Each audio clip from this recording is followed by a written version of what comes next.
you? Hi. It is so nice to finally see you on here because we've only talked on the phone about technical difficulties mostly. Exactly. It is very nice to be here. So everybody, this is Dr. Roni Cohen-Sandler, and she's the author of the book, Anything But My Phone Mom.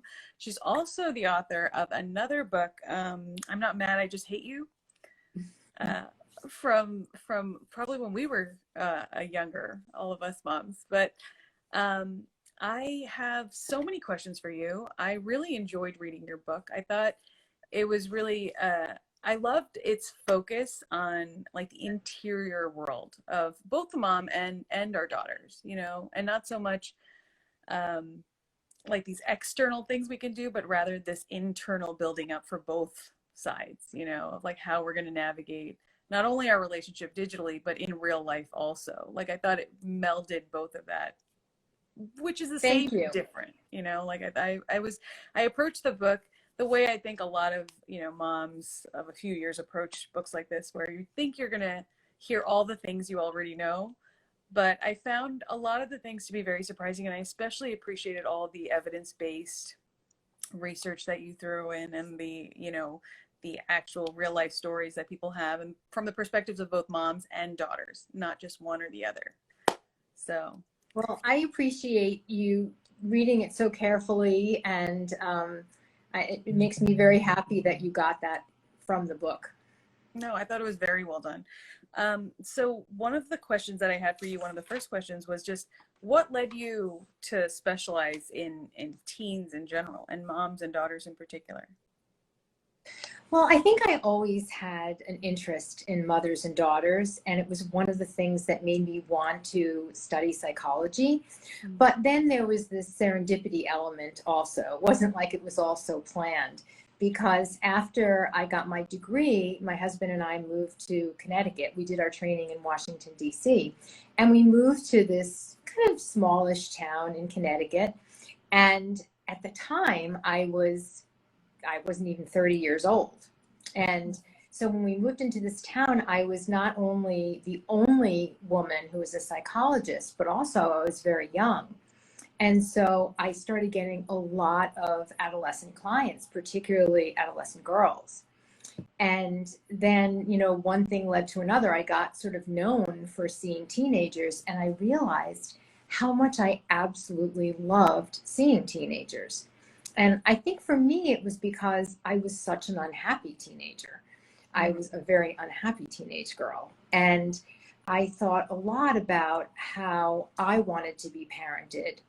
And my teenagers that I was seeing in my practice were telling me just so many things about what would make their lives better, and particularly what would make their mother-daughter relationships better and more satisfying and closer. And so I got really kind of an inside view of what teenage girls were telling me, and I wanted to share that with mothers so that they would find out, like, sort of, you know, the secret view, if you will, into the brains of teenage girls. And so it's always been my first love in terms of my practice. Yeah, it's a hard age. I mean, I think that I always tell my son I'm exactly as old a mom as you are a kid, you know, because he's my eldest. And so you know, like I feel like we do bring a lot of our own self, like our childhood self, but particularly our teen self, like, because when they start becoming real people, which is just starting to happen for me now with my 12-year-old, like I can recognize like some of his like emotions about like restraint and restrictions, and just that pushback where you're, you know, you're still your little kid, but you're like moving out into the world and you want to do things your own way, sometimes just to feel free, you know, not for any other reason, but just to like have it be something other than what people say you should do. And I mean, I think as a girl, especially, there's so many ways that we learn we're supposed to be, and it varies from family to family, but there's this idea of like what you should be and then who you might actually be inside. And I think there's a push and pull between sharing that and not sharing that. And when it comes to social media in particular, and things become a real time sharing or not sharing, I think the stress of that is like a new thing, because not only is our generation, I think, moms that are as old as our oldest kid, we're also new to social media as well. And Oh, so completely. we're growing up in it at the same time that our kids are, which is, you know, a different thing than navigating, let's say, TV shows or something, you know? Oh, it's completely different. It's a whole new world now because of that. So, And we'll get to the social media in a moment, but I wanted to go back to something that you said before that I thought was really insightful. And it's something that I love to talk about with mothers when they're willing to do the work of self-reflection, which you obviously have done, because I find that when you can identify or at least empathize with your teenager and you can remember what it was like to be that age, then you're really sort of hearing and seeing your teenager as they are in the moment. And that cuts through a lot of the difficulties that arise if you're just reacting from an unconscious kind of place and you don't know why you're reacting to this. So if they're annoyed with you, or if they're giving you pushback and you're taking it personally, hence my title, I'm not mad, I just hate you. Um, if you're not aware of why you're reacting the way you are, then it makes it so much more difficult to have the kind of relationship with your teenager that feels authentic and feels helpful in the moment to you and to your kid. So that is the very first step, I think, that parents have to be willing to do when they have kids this age, because it brings up so much stuff for us. Some of it we're conscious of, and some of it is very unconscious. And some of it is actually pretty anxiety provoking because, we might remember things that we did at this age and not even really consciously. Like, we don't want our kids to do that, right? And so we can overreact to small things and act like they're, the devil, when in fact, they're just being teenagers. and they're Just as just an having example. a moment, right? I think that, Exactly. when we first have kids, we're, as young moms, well, as before we have kids, we have many great ideas about parenting. Oh, yeah. But then after we have little kids, I think it's still, how can we make them be a certain way or react to us in a certain way or obey, this rule or that rule in a certain way. And then it all sort of evolves, I think, for most parents into this place where you're like, oh, I have to fix how I react in a certain way and how I approach this in a certain way, because a lot of it is, I mean, for me, recognizing that they are little people and like they've only been in the world this many days. I have this thing where I track how many days old my kids are, because for some reason that makes me feel like they're so much younger than the years do, because we have this idea, right, of like what you should be at like 10 and 12 and 11 and all these things. But if you see how many days they've been on the planet compared to how many days you've been on the planet, it is a vastly different number.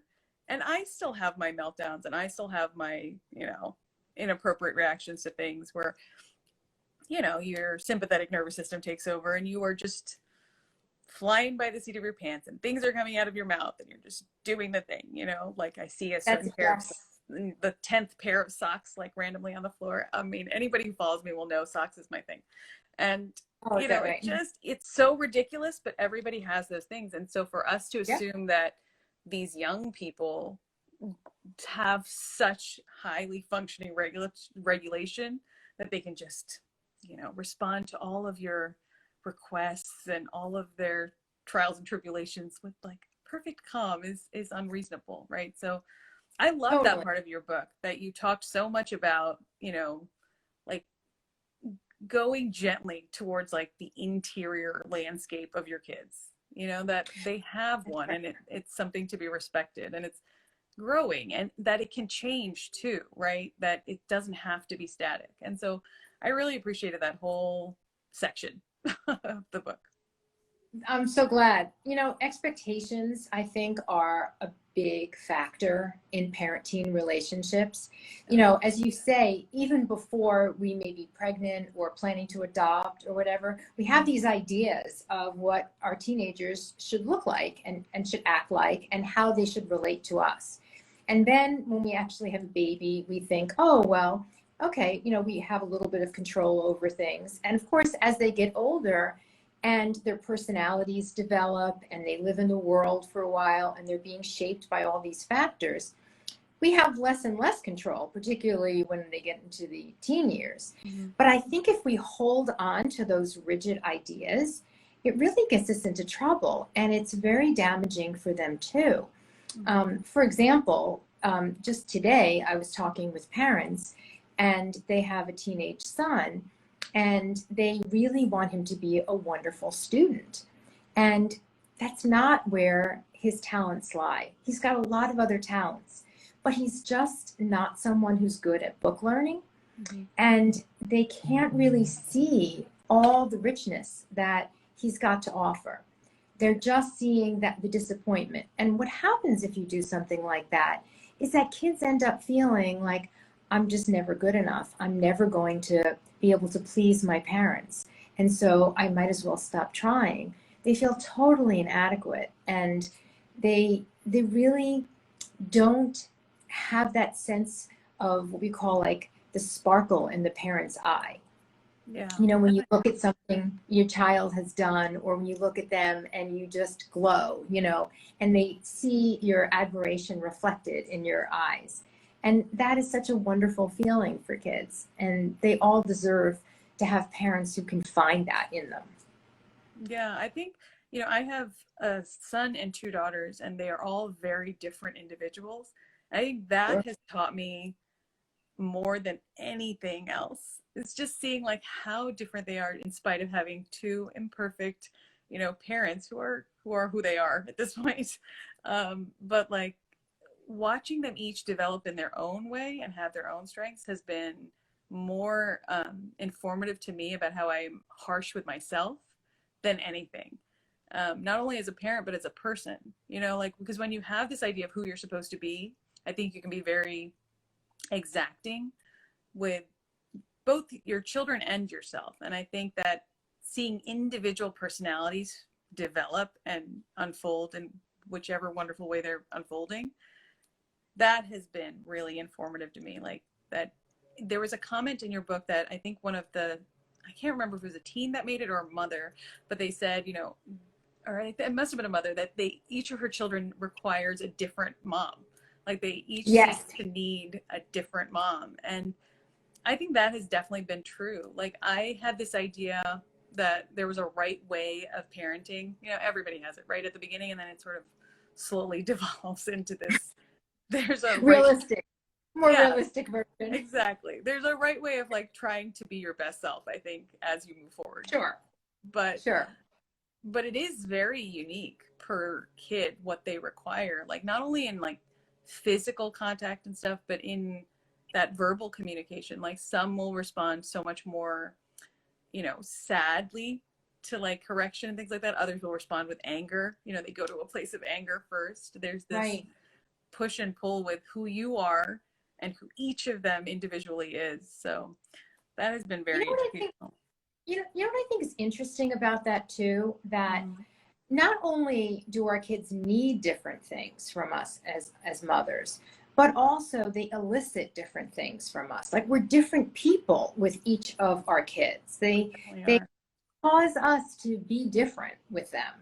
And it's fascinating to me. I mean, still fascinating to me all these years later, even though my kids are grown, that it's still happening. You know, I still feel like I'm a different mother with each of my two children. It's just crazy. Yeah, I think Okay. it's interesting too, the ones who are more like you versus the ones who are more unlike you. Oh yeah. How that brings out things. And sometimes I feel like when I understand more where someone's coming from, you know, a child in particular, when I recognize like, oh, that's how I behaved, you know, that's how I would respond to the situation. Sometimes my reaction is worse because then you like judge yourself in that moment too. Because it's like not only that your child is acting this way, it's like, oh, that's exactly who I am, you know, and that's terrible. And then you remember all of those instances that you had or still are having. And then there's the other kids, the other experiences with kids who aren't like you, and you're just completely puzzled. You're like, why is this happening? This is not a big deal, but it's a big deal to them. Right. And, yeah, Right. It's a thing. Exactly. Either way, there are challenges. You just have to figure it out. Exactly. Day by day. But speaking Yes. of day by day, like you know, we as homeschool moms talk this topic of like when to introduce tech, when to introduce social media, when to introduce, you know, all of this to our kids is it comes up periodically, and people fall in very different camps in the homeschool world in particular, I think, because we're with our kids all the time. And so we don't have that need of like staying in contact with our children at school or making sure they have a way to get in contact with us most of the time. So some people are very like pro tech. They're very, you know, from the get-go, everybody has iPads, everybody has access to gaming and things like that. If not social media, they still have online access to friends and things like that. And then other people are very, you know, I have friends who their kids don't have any digital access at all. And I don't know when they plan on changing that or if they do, but they're preteens still with no access. So I wonder, based on your research and your experience, like what you would advise as a, you know, course going forward. That's a great question, and it's a complicated question. Obviously, I've given this a lot of thought, and what I would say to you is that I'm kind of in the moderation camp, just to give you a kind of nutshell, but I'll be more specific. And what I mean by that is that I recognize that there are some great benefits to technology, but I also recognize that it can be misused and there can be some real detriments. And so I think what makes sense is for every parent, every family to think about one question, which is, does this make sense for a particular child in a particular moment? And so what I mean by that is, you know, obviously if you have a toddler, you know, a good part of their life should not be technology, right? You know, I have a 2.5-year-old granddaughter now, and once in a while when, you know, she was sick a couple of weeks ago and my daughter put on Cocoa Melon, and that was great because she could suck her finger and, you know, she had a fever and she could relax, and that was great. But that's a special occasion, and normally she's running around like a 2.5-year-old. And I think that as a homeschooler, if you feel that there are certain kinds of education experiences that would benefit your child, and if they're delivered by computer or iPad, sometimes that is a wonderful way for kids to learn. And so I wouldn't rule that out. What I would say in general is that there are a couple of things to think about. One is when kids are using technology, what aren't they doing? So it's not only what they're doing on technology, it's just also what are they doing, what are they not doing when they're on technology? And so I feel like there are so many things that are in the real world, you know, like being outside. If they're on their iPad or if they're gaming, they're not outside nature, they're not getting exercise. They're not playing musical instruments or being creative on art, let's say, or in any other medium. So I think there has to be a really good balance. And the other thing is, I think that for social media, I think that's the one area where I feel like parents should delay that as long as humanly possible. And the reason for that is that kids' brains are just not developed. And so during the middle school years, you have all the hormones, you have none of the self-control. The frontal lobes are still very immature, they're not developed, they're not able to use the best judgment, they're impulsive, all kinds of things are going on socially that they're reacting to in the moment. And when they feel threatened or anxious and their amygdala starts firing, their sensible cognitive abilities really basically go on hiatus. And then you get kids doing things that really can get them into big trouble or have long lasting effects. And you just don't want to have those kinds of experiences. So I think it's better to delay that as long as you possibly can. Yeah, I mean, I think as somebody who, you know, has a small account on social media, even with that, when we have trolling comments or something like that, as an adult, it still like kind of throws a wrench in your day, you know, and that's someone who doesn't matter, someone who we don't see in school, someone who isn't really in our lives. And I think that if I had been experiencing that type of even casual online bullying or just even off comments and things like that, the way it ripples into your day as an adult with, you know, having had a full life experience. I wonder how that would affect like a teenager when everything is so immediate and important and big. You know, like I remember being like in 8th grade and everything mattered so much, like how someone looked at you in class, or like, you know, who went in first into a classroom, or who invited you to what. Like all of those things seemed like something you would think about forever in your life, you know, like the weight of it. So Yeah.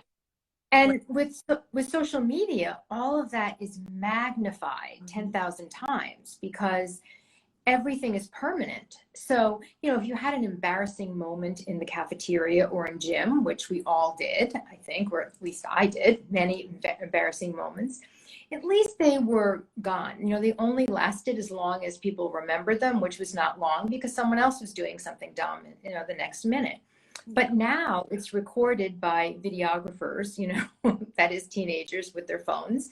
And it's there on social media for everyone to see multiple times. And you it can, can see it yourself yeah, over and over, you know, that's exactly. like, I mean, as a teen, I would have watched my Oh, embarrassing moment 10,000 times. oh my gosh. I still can't watch myself on videos like when I'm on television or something. I can't. It's just so embarrassing. But imagine as a teenager, you know, every little comment that someone makes is like a knife to their heart. And especially when you're a teenager, you're forgetting all of the positive things that people have said.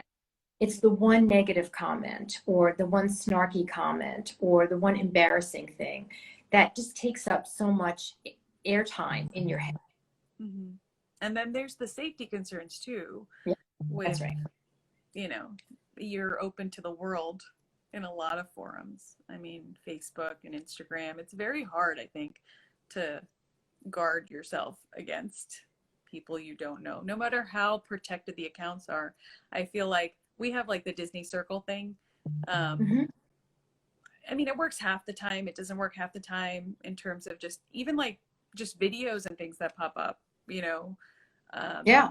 If someone is watching it, like my son is very into gaming, and if he looks up like a how to on like how to get some sort of treasure chest or something, sometimes you can go down a rabbit hole of like inappropriate artwork about that game, you know. And I feel like it's very hard to navigate that in a protected way, especially if you allow like these devices and things like that in private spaces, you know, like Right. kids who have like computers in their room or are allowed to carry their, you know, iPads into their room and stuff. Like we have a common space kind of thing, because at least there's that, you know, like it's not Yes. foolproof, but at least we're all around, you know.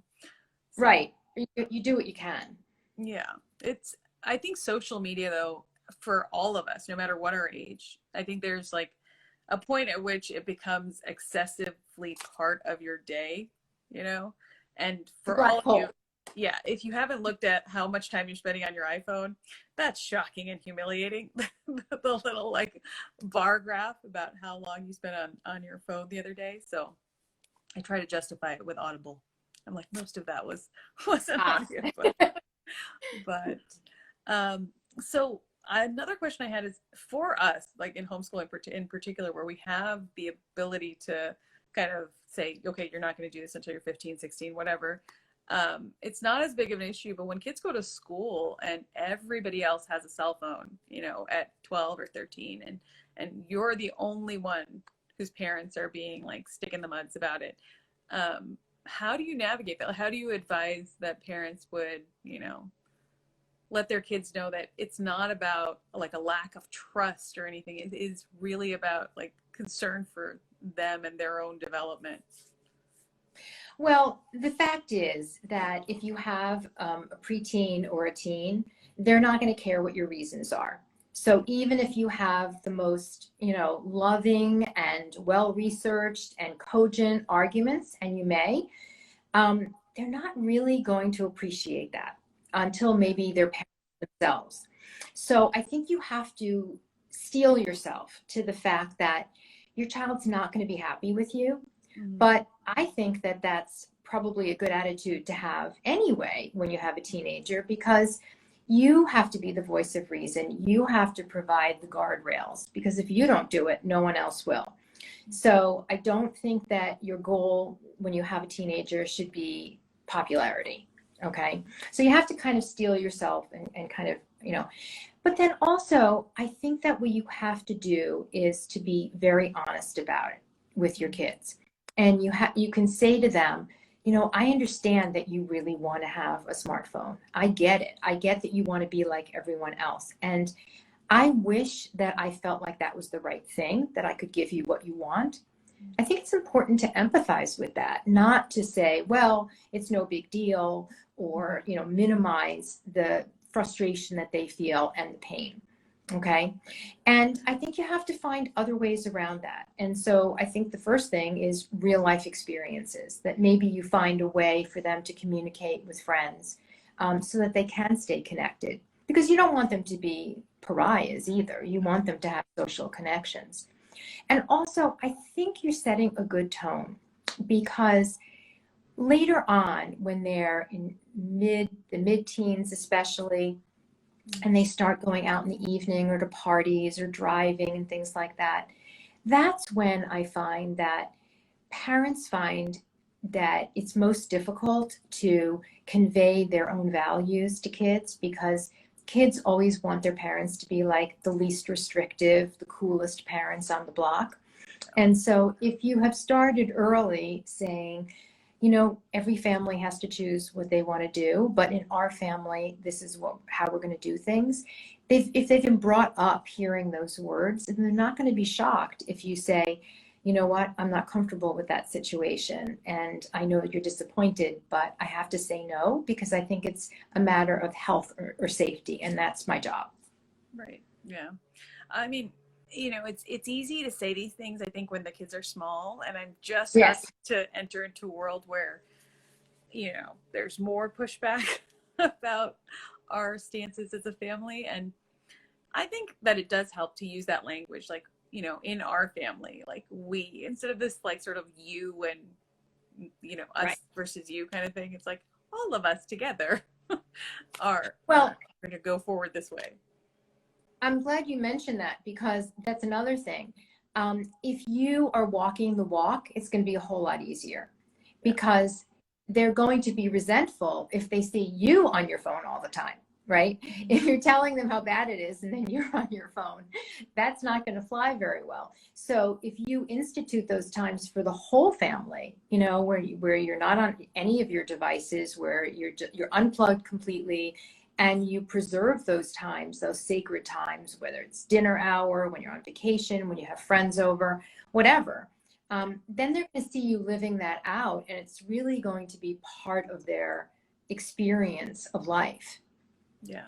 I mean, I think that is the key, right? I think that there are times where I'll find myself, reading or something on my phone. I've tried to make the effort to read on my Kindle instead, so Me they see too. that it's like a different thing. I just bought one.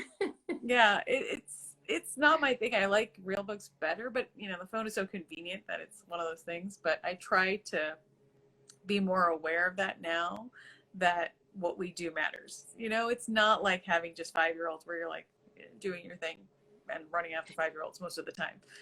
Now, They notice. yeah, They notice everything.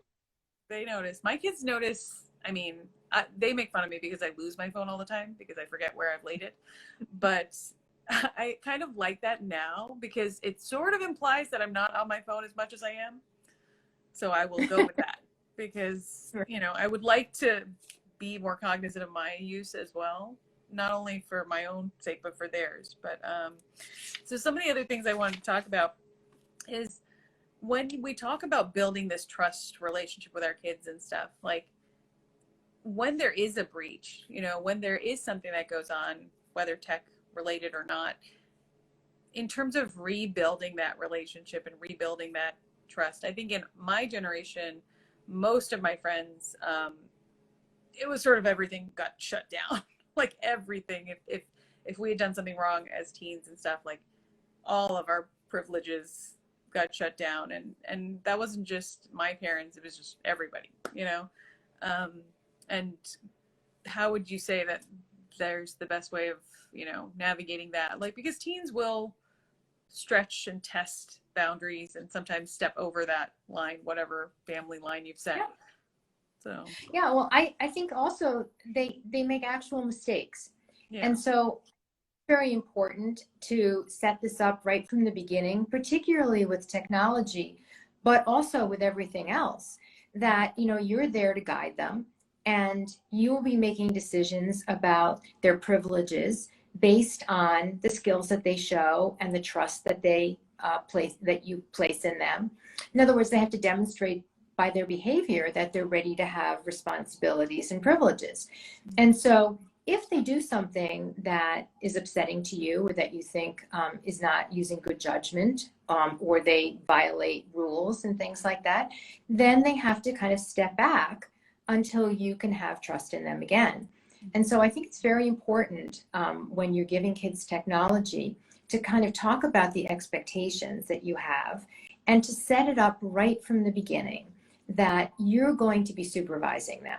That just like anything else that they're doing for the first time, you're not going to give them carte blanche and say goodbye and good luck, And I think an analogy is when they're learning to ride a bicycle. When you take off their training wheels, you're not going to send them to ride their bikes by themselves into town. And when they get their driver's license, you're not going to tell them it's okay to drive by themselves on the highway in a snowstorm, right? You're going to give them little privileges, little at a time. So having said that, I also think it's so important not to use technology as a punishment, as a way, because it's very powerful. And to always have that over their heads makes kids very, very anxious. They really feel, well, once they